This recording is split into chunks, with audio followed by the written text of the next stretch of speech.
Fala, Tanaka, e o Ibovespa acabou de bater 138 mil pontos, está na máxima histórica. Mas sabia que isso tudo não quer dizer nada e que você, inclusive, que hoje enxerga a B3 ou Ibovespa dessa forma, deveria enxergar mais dessa forma aqui? Meio triste que acaba não servindo para nada, Tanakão. Isso porque, como eu disse, o Ibovespa tem alta de 13% no ano, mas pode ter uma correção antes de bater os 140 mil pontos, diz a lenda, quem olha os indicadores técnicos, Tanacão. E a gente olhando agora aqui bonitinho os gráficos, ó, então a gente rompeu aqui de fato os topos dos últimos tempos, Tanacão. E isso é legal, sim, mas como eu disse, acaba não querendo dizer muita coisa. Eu vou te contar até o final do vídeo onde você tem que abrir o olho para você ficar ligeiro, porque eu já tinha feito esse aviso lá atrás, então você está atrasado. Mas ainda temos chances, Tanacão. O que acontece agora é que o Ibovespa, ele já subiu só esse ano 15%, quase 16%, num ano para cá. Então, se a gente pegar desde maio de 24 até maio de 25, surpreendentemente, estamos positivo também. Só vou pegar uma janela maior, então, olha aqui, ó, 79,21% em 5 anos. E se a gente olhar a máxima histórica, olha aqui, Tanacão, também conseguimos 240,27%. Mas não se enganem não, Tanacão. É bom ver verdinho? É, mas só se você tiver comprado. Mas a gente vai falar um pouquinho sobre isso mais lá na frente, tá? E aqui junta-se uma série de fatores, mas hoje, especificamente hoje, o Ibovespa bateu 138 mil pontos pela primeira vez após a ata do Copom e também a trégua do tarifaço. Então isso ajudou o Ibovespa a dar um ramp-upzinho gostosinho que todo mundo ama, na verdade.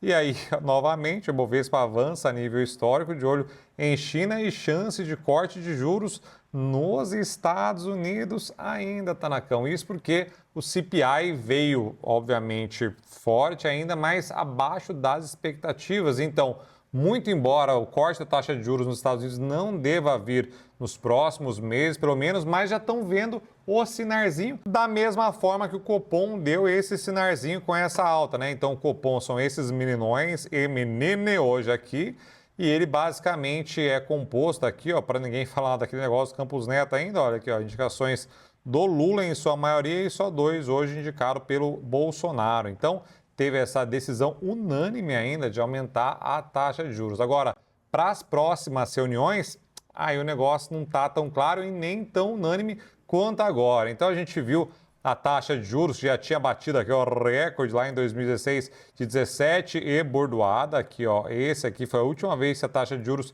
tinha batido 14,75. Ainda na era Lula, depois na Dilma tivemos um verdadeiro sobe e desce, depois tivemos uma queda gigantesca, muito impulsionado pelo Covid, né, para estimular a economia, e depois, novamente, depois com a inflação disparando, as taxas de juros regaçando e chegamos ao mesmo patamar de 2006. Tá na ô, Brasilzinho, viu?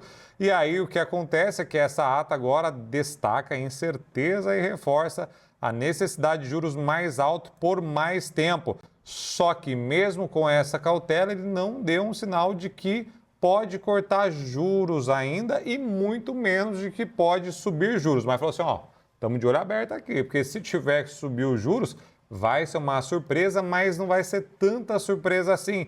Mas ele acabou não dando nenhum tipo de sinalização. E como eu já disse para vocês em renda fixa também, que muita gente fica esperando essa ata do Copom, que se você tiver visto o vídeo do Japão, vocês já estão ligados no que eu estou falando, mas isso já está precificado já há bastante tempo, Tanaka. Então, por isso que a Bolsa também vem dando essas vrauseadas e tem 4 ações que eu contei nos últimos vídeos que são bem óbvias e acabaram subindo, mas acabam sendo muito menos influenciadas por esse tipo de notícia, mas sim pelo preço de commodity, Tanacão. O negócio é muito maluco, né? Então, ó, o Copom muda tom e não adianta um novo aumento da taxa Selic. Então, estão precificando já o mercado de forma geral que não vai haver aumento na taxa de juros. E entenda isso aqui, né? Como a gente não sabe do futuro, o mercado todo financeiro, ele precifica, ele trabalha em cima de uma base, né? Então a base atual de que vai sim, talvez, demorar mais tempo para a taxa de juros ser cortada,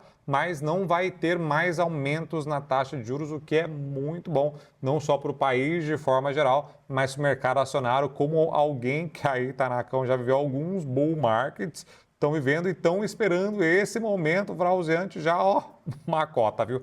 Meu Deus do céu e da terra. Então a gente vê também graficamente aqui, ó, a última frauseada do Hulk aqui, ó, Flau, nada segurou e bateu os 38 mil pontos, Tanacão. E isso fez também com que vários analistas já comecem a ficar serelepes e projetar já o Ibovespa acima dos 140 mil pontos agora no final desse ano, Tanacão. E essa previsão de 140, 147 estão sendo feitas já há um bom tempo. Inclusive, ano passado, todo mundo achava que também ia terminar lá para os 140, 147, a gente falando de 160 mil pontos. Eles estão otimistas? Estão, mas estão aqui nessa faixa dos 140 mil pontos no final desse ano ainda, Tanacão. E por que eu disse que o Ibovespa, mesmo batendo 138 mil pontos, então não serve para nada, Tanacão? Muita gente não entende o que é Ibovespa, né? Então, o Ibovespa é um índice, é uma cesta de ações e que ela reflete mais ou menos ali a média do mercado brasileiro acionário, né? As principais maiores ações. Inclusive, ontem teve um movimento muito legal lá nos Estados Unidos, que é um pouquinho diferente do que acontece aqui no Brasil, porque lá nos Estados Unidos entrou no S&P, que é o índice das 500 maiores ações lá nos Estados Unidos, a Coinbase, e aí a bichinha regaçou. Lá no aftermarket ela estava subindo 8% e hoje está subindo quase 20%. Por quê? Porque aí todos os ETFs que replicam o S&P tem que comprar a Coinbase que ela, ó, flauseou feito um foguete. Então, aqui no Brasil funciona exatamente igual, só que com muito menos volume. Por isso que empresas que entram no Ibovespa acabam não mexendo tanto assim em suas cotações, porque não tem volume financeiro suficiente para isso. Então, da metodologia, primeiro tem que entrar ações e units. Então, aqui só pode ações. E units normalmente tem final 11, igual o Klabin 11, que normalmente tem preferenciais e ordinárias dentro desse saquinho e é negociado como unit, que o velho Barça odeia, inclusive, né? Então, eu digo isso porque lá nos Estados Unidos, no S&P, por exemplo, os REITs entram dentro. E os REITs são como se fossem os fundos imobiliários. Então, por enquanto, aqui, pelo menos no Ibovespa, não entra nenhum fundo imobiliário e somente ações. Então, ela tem que também estar entre os ativos que representam 85% em ordem decrescente de índice de negociabilidade, o IN, buffer 90%, 95% de presença em pregões e 0,1% do volume financeiro do mercado à vista, lote padrão e não ser penny stock. Então, a ação tem que ser negociada bastante, né? Tem que ser bastante negociada e também não pode estar abaixo de R$ 1, porque senão tem a lei da penny stocks, inclusive, que falando, seu maninho, você tem que fazer alguma coisa aí para a sua ação crescer, não pode ser japonesinha não, tem que ter pelo menos R$ 1 aí de cotação, aí fazem grupamentos, enfim, todos os tacaragaticos vocês já conhecem aí. Ponderação, o que eles olham é o valor de mercado de free float, que é aquela quantidade de ações que nós negociamos, não tem nenhum acionista maiorzão que tem ações ordinárias que não negociam, essas ações são as que negociam de fato. Nenhuma empresa pode ter 20%, né, do índice, então nenhuma empresa pode ter 20% de todo o índice, nem pesar 2 vezes o valor que ela negocia, porque aí pode ter uma especulação muito forte ou algum robozinho safado atuando por aqui. O retorno é total, então a cotação mais os dividendos pagos, e o rebalanceamento dela é feito no dia primeira segunda-feira de janeiro, maio e setembro. Agora, inclusive, a gente já acabou de ter um rebalanceamento e hoje são 83 empresas e tem 86 ações. Mas como é que pode isso, Japão? Você tem 83 empresas, como é que tem 86 ações? Porque tem as ordinárias, tem também as preferenciais. Então, olha aqui, ó, BBDC 3 e BBDC 4. Isso aqui, ó, tá separado por setores. E se a gente olhar aqui, ó, quanto maior é o tamanhozinho dela, ó, mais ela representa no índice. Olha essa outra foto, como ficar melhor explicado. Então, a gente tem Petrobras 4 e Petrobras 3, que são as mais pesadas no índice. Depois nós temos Itaú, Ambev, Vale, VEG, Banco do Brasil, Bradescão, tanto o BBDC 4 quanto o BBDC 3, Itaúsa, Eletrobras, tá vendo? Então, todas essas aqui são gigantes de fato. A Embraer está tomando seu espacinho, JBS também. Então hoje são esses os tamanhos das ações aqui, Tanacão. Você pode entrar aqui no site da B3, ó, e enxergar todas as ações que fazem parte aqui, tá? A participação de cada empresa. Então as que estão por ordem alfabética, né?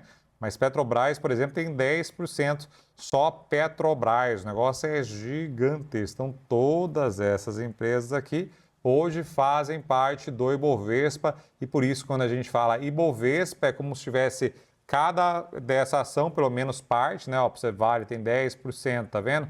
E aí vão fazendo ponderações para formar o valor do Ibovespa. E por isso o Ibovespa não serve para nada, né? É só um cheirinho, mas bem cheirinho de leve de como está andando o mercado de ações de forma geral. O que importa no fim do dia é a composição da sua carteira, tá? Que aí você tem que olhar como Ancelotti, o técnico de seleção, para ir montando o seu plantel, seus jogadores que vão ser titulares, e aí você pode criar também uma lista de reserva, com relação àquelas ações que, de repente, você pode fazer alguma troca safada, né? Muita gente tem trocado, por exemplo, BBSE por Caixa Seguridade, justamente porque BBSE andou muito mais do que Caixa Seguridade hoje. Então, às vezes dá para você fazer também esse joguinho safado, ou também não precisa ser do mesmo setor, né? Você pode olhar outros setores também e fazer uma troca pontual, caso você seja mais ativo na sua gestão da carteira. E aí, obviamente, se a gente tivesse pegado uma carteira com essas 22 ações, estão no topo histórico, obviamente que daria um pau no Ibovespa, mas daria um pau muito, mas muito grande mesmo, viu? Porque justamente as ações que mais subiram. Só como a gente não sabe o que vai subir, você tem que ir montando novamente a sua seleção, Tanacão. E já esperando, né, o corte de juros, os grandes já estão começando a fazer alguns movimentos na sua carteira. O ideal é que tivesse feito lá atrás, mas os caras, como eles gerem muito dinheiro, tem que fazer movimentos muito mais calculistas do que pessoas físicas, por exemplo. Eles já estão recomendando XP e B3, por exemplo, que não para de subir B3, hein? Meu Deus do céu, está batendo quase R$ 15, fazia muito, mas muito tempo mesmo que não batiam R$ 15. Então eles já estão começando a se posicionar e aí o que eles fazem? Olha, empresas que têm muito potencial, obviamente não andaram tanto quanto Itaú, por exemplo, que está na máxima histórica, que andou e está indo muito bem. Deve crescer mais? Deve crescer mais. Mas empresas que ficaram para trás, como XP, como B3, os caras vão lá e começam a ficar de olho muito mais nesse tipo de ação. Mas as ações que eu quero, de fato, que vocês fiquem de olho aqui embaixo, vai ter uma carteira recomendada de small caps, Tanacão, porque normalmente em ciclos de corte de juros, as ações que mais andam e que você pode ganhar um cascai bom são as small caps. Aqui eu trouxe o índice Small 11, mas aqui embaixo vai ter a carteira recomendada das small caps para maio ainda de 2025, Tanacão. Então, são ações que você tem que olhar porque elas trazem mais risco, obviamente, então tem que ter ciência disso, porque são empresas japonesinhas que têm um grande potencial de explosão e, consequentemente, valorização. Então, é sempre bom ter esse tipo de pimentinha na sua carteira, desde que você tenha essa consciência, na verdade, de que elas podem trazer muito mais volatilidade. Então, se, de fato, ao invés de cortar o presidente, o Haddad, começa a falar muita coisa maluca, pode subir de novo, né? Vocês perceberam que, coincidentemente, o silêncio deles acabam trazendo muito mais tranquilidade aqui para a Bolsa de Valores brasileiras, como também um dos setores. Não estou falando do Lula só ou do Haddad. Todo presidente abre a boca para falar qualquer coisa aleatória traz volatilidade, como o Trump, safado lá dos Estados Unidos. Só que o Trump trouxe também, ele falava as coisas, mas ele falou assim, ó, compra agora, hein, Taracão, porque o bagulho vai subir. Ele foi isso na sexta-feira, na segunda-feira ele fechou o acordo com a China, as ações dos Estados Unidos voltaram a subir, feito uma vaca doida, que infelizmente acaba não acontecendo aqui no Brasil. Ninguém dá um insight tão grande assim para nós, cavralzeante total, na verdade.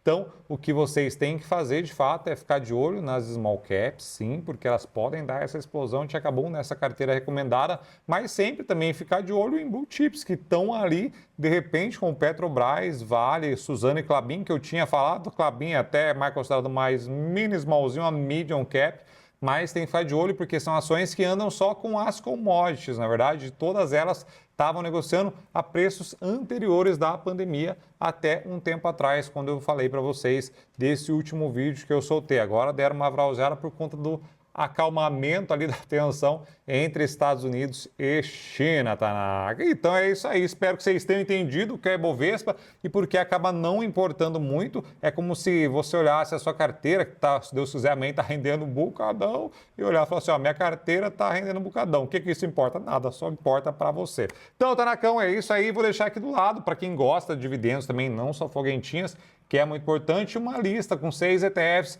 que são negociados aqui na B3, estão pagando até 2 e burdoada de dividendos todos os meses para você.